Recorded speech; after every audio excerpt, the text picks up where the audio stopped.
총선이 끝나고 여야 중앙정치권이 뒷수습에 바쁜 모양새인데요. 울산의 여야 양당 지도부는 정중동의 분위기가 이어지고 있습니다. 그리고 양당 시당위원장들은 모두 원내 진출에 실패한 상황. 울산 여야 정가는 어떻게 흘러갈지 분석해 봅니다. 전우수 기자가 보도합니다. 이번 울산 총선은 6명의 국회의원 중 4명이 국민의힘, 2명이 야당 몫이 됐습니다. 전석 석권을 노렸던 국민의힘은 4명이 수성하면서 나름 선전했다는 평가 속에서도 전국적인 참패 분위기에 묻혀 좀처럼 흥이 나지 않는 상황입니다. 더불어민주당 역시 야권 단일 연대 분위기 속에 절반 이상의 승리를 기대했지만 한 석을 얻는 데 그치면서 전국의 완승 분위기와는 달리 다소 침울합니다. 특히 여야 양당을 이끄는 시당위원장이 모두 원내 진입에 실패하면서 향후 울산 지역 정가가 어떻게 흘러갈지 예측 불허입니다.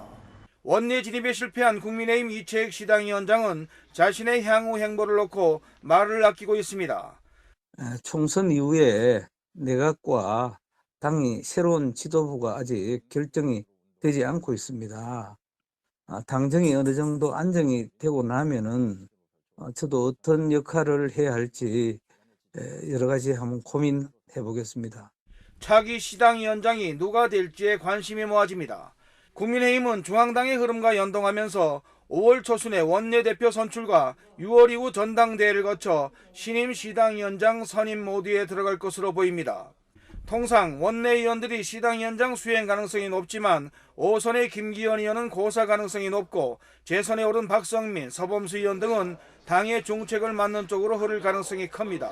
이렇게 될 경우 초선의 김상욱 당선자가 될 가능성도 있습니다. 더불어민주당은 상황이 조금 더 복잡합니다. 공천 과정에서 탈당한 이상한 의원이 지난주 중앙당에 복당을 신청했고 동반 탈당했던 북구의 지방의원들도 지난 17일 울산시당에 복당 원서를 제출한 상태입니다. 이런 가운데 이선호 위원장이 원내 진입에 실패한 상황에서 누가 울산시당을 이끌어갈지 주목됩니다.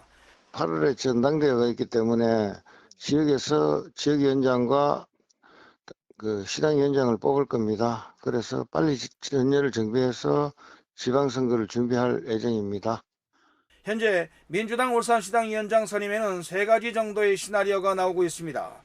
원내 진입에 성공한 김태선 북구 당선자가 추대되거나 최근 공천 과정에서 갈등을 겪었던 북구 당원들의 정서 등을 고려해 복당을 신청한 이상원 의원을 시당위원장으로 추대하자는 의견도 나옵니다. 또 다른 방안은 원내의 지역위원장 등의 경선 맞대결입니다. 여야 중앙당의 흐름과 맞물려 울산 지역 정가의 재편이 임박해지고 있습니다. JCN 뉴스 전우수입니다.